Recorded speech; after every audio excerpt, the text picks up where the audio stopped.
Olá, professor Telmo, estamos tratando de nulidades do processo penal. Parte 2, nós estamos aqui hoje falando de princípios informadores do sistema de nulidades processuais penais.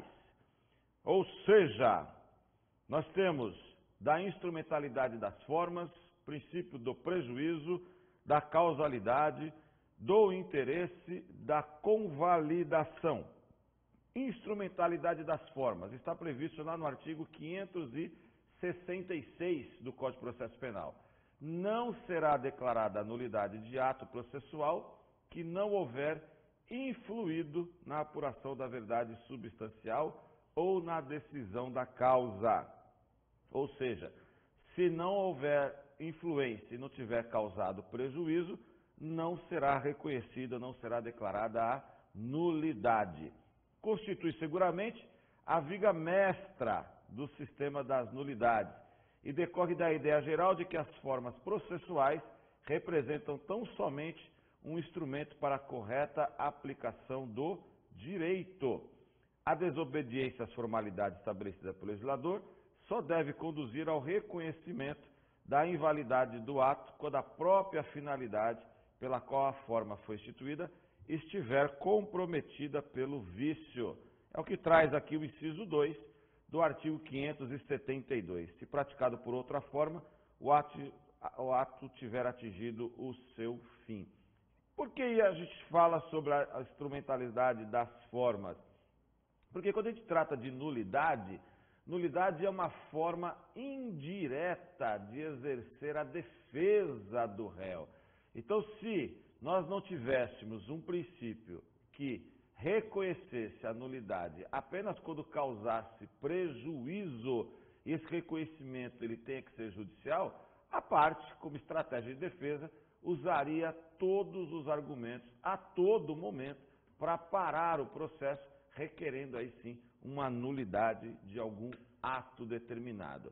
Princípio do prejuízo, esse sim, um dos princípios principais, né? Aliás, todos os princípios o são. É que a gente costuma dar um pouco mais de ênfase para chamar a atenção que tem que causar prejuízo. Nenhum ato será declarado nulo se da nulidade não resultar prejuízo para a acusação ou para a defesa. E resultar prejuízo é impedir a regularização dos atos procedimentais atrelados à ampla defesa e contraditório. Alguns exemplos de acórdãos nesse sentido. A demonstração de prejuízo, a teor do artigo 563 do CPP, é essencial à alegação de nulidade, seja ela relativa ou absoluta, visto que, conforme já decidiu esta Corte, o Supremo Tribunal Federal, o âmbito normativo da dogma fundamental da disciplina das nulidades faz de nullité sans gré, ou seja, compreende as nulidades absolutas. Só será declarado um ato nulo se dela resultar prejuízo para a acusação ou para a defesa.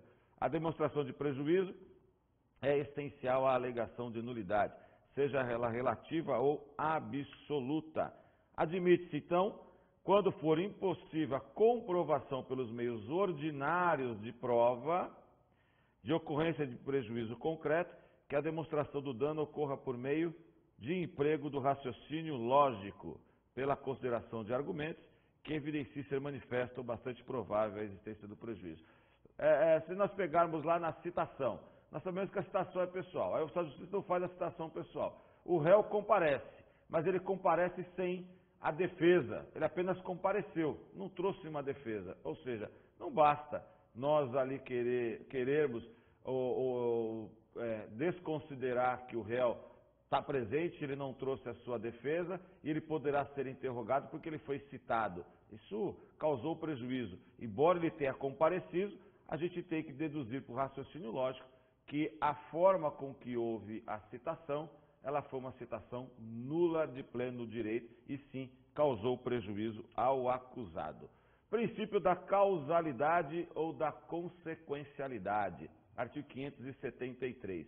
Os atos cuja nulidade não tiver sido sanada, na forma dos artigos anteriores, serão renovados ou ratificados. Parágrafo 1º. A nulidade de um ato, uma vez declarada, causará a dos atos que dele diretamente dependam ou sejam consequência. Então, como nós falamos de citação, A citação é o chamamento do réu ao processo para que ele tome conhecimento da acusação, produza provas e constitua a defesa, para apresentar a resposta da acusação e os atos seguirem caso não haja absolvição sumária do acusado. Ou seja, tudo que derivar da citação inválida, não realização da resposta da acusação de forma adequada, o recebimento da denúncia, a audiência de instruções e julgamento, será considerado nulo, ou seja, é o princípio da causalidade ou da consequencialidade. O Código do Processo Penal adotou o critério baseado na relação de dependência ou de influência que os atos tenham entre si, afastando assim a possibilidade de contaminação de atos meramente como consequência de sua situação cronológica. Aqui, se nós fizéssemos uma analogia, seria a teoria dos frutos da árvore envenenada, ou seja, a árvore está envenenada, todos os frutos delas estão. É como se nós aqui fizéssemos a mesma analogia com o princípio da consequencialidade.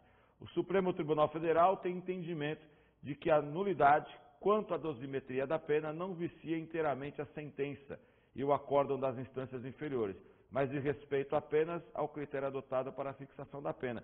Importante, justamente para que a gente possa entender aquilo que já foi falado sobre nulidade. O juiz, ao declarar a nulidade, ele pode fazer de todo o processo parte dele ou apenas de um ato. Neste caso aqui, a sentença, ela não é inválida, não é nula, apenas a dosimetria da pena é que foi considerada nula. Então, por conta da consequencialidade, é possível sim se preservar aqui um determinado ato, ou seja, apenas quando o ato posterior tem a relação lógica com o vício ocorrido anteriormente, é que sim se invalidará todos os atos anteriores.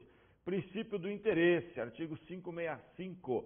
Nenhuma das partes poderá arguir nulidade a que haja dado causa, ou para que tenha concorrido, ou referente à formalidade, cuja observância só a parte contrária interesse. Ninguém pode alegar algo que deu causa em seu benefício. Aí sim, temos até a regra do princípio da boa-fé premente em todo o processo. O princípio em questão vai dizer respeito às nulidades relativas, uma vez que mesmo as nulidades absolutas podem ser decretadas sem arguição do interessado, ou seja, o prejuízo, como já falamos, da nulidade absoluta é presumido pela lei.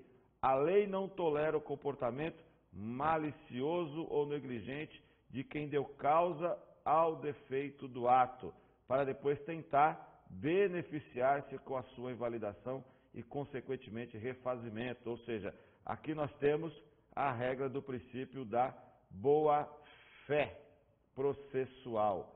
Boa-fé processual.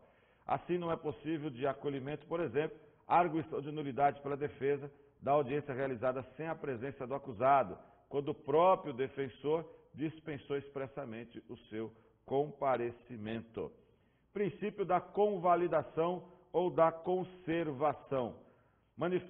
Manifesta-se por meio da previsão para a lei de situações que ensejam a validação do ato defeituoso, que em princípio deveria ser declarado inválido. Essas situações a que a lei atribui caráter sanatório são mecanismos destinados a evitar que as etapas processuais já vencidas sejam revisitadas, permitindo que se alcance o ponto culminante do processo, a prolação da sentença. Ou seja, convalidou, manifesta-se por meio da previsão pela lei de situações que ensejam a validação do ato. Aqui nós estamos falando de nulidade por si relativa, porque nulidade absoluta ela não se convalida. Então, é nulidade relativa. Teu momento de arguição não o fez, considera-se o ato válido, para que não fique voltando às etapas processuais e o processo não prossiga, como a verdadeira manobra procrastinatória. Como eu disse, a nulidade é uma defesa indireta também do processo. No tocante às nulidades relativas, a preclusão temporal é a modalidade mais frequente de convalidação. Deixa de exercer o seu direito de argumentação no momento processual adequado. Aí sim, a nulidade relativa vai se consolidar. A lei prevê ainda que se considerarão sanadas as nulidades que não foram arguidas em tempo oportuno, de acordo com as regras incertas no artigo 571, com as alterações trazidas pela Lei 11.719 de 2008. E aí nós trazemos aqui um rol, né, onde como vai se convalidar tais nulidades se não forem arguidas no momento adequado. As da instrução criminal, da primeira fase dos processos, da competência do júri, no momento das alegações orais, em audiência, como está lá no artigo 411. As da instrução criminal, dos processos de competência do juiz singular e dos processos especiais, por ocasião das alegações finais, artigo 403. As do processo sumário, nas alegações orais, no 534. As ocorridas posteriormente à pronúncia, logo depois de anunciado o julgamento das partes que foram apregoadas. As ocorridas após a sentença, nas razões de recurso, seja em preliminar ou logo depois de anunciado o julgamento. As do julgamento em plenário, em audiência ou em sessão do tribunal, logo depois de ocorrerem. Ou seja, se estas nulidades não forem apresentadas nestas fases, elas se convalidarão quando nós falarmos de nulidade relativa. Preclusão lógica. As nulidades, no artigo 564, inciso 3, alíneas D e E, segunda parte, alíneas G, E e H e 4, serão consideradas sanadas, se não forem arguidas em tempo oportuno, de acordo com o dispositivo no artigo anterior.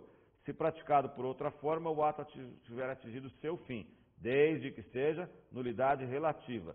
Se a parte, ainda que tacitamente, tiver aceito os seus efeitos, idem para a regra da nulidade relativa. É importante recordar que o reconhecimento de nulidades absolutas não se sujeita à preclusão.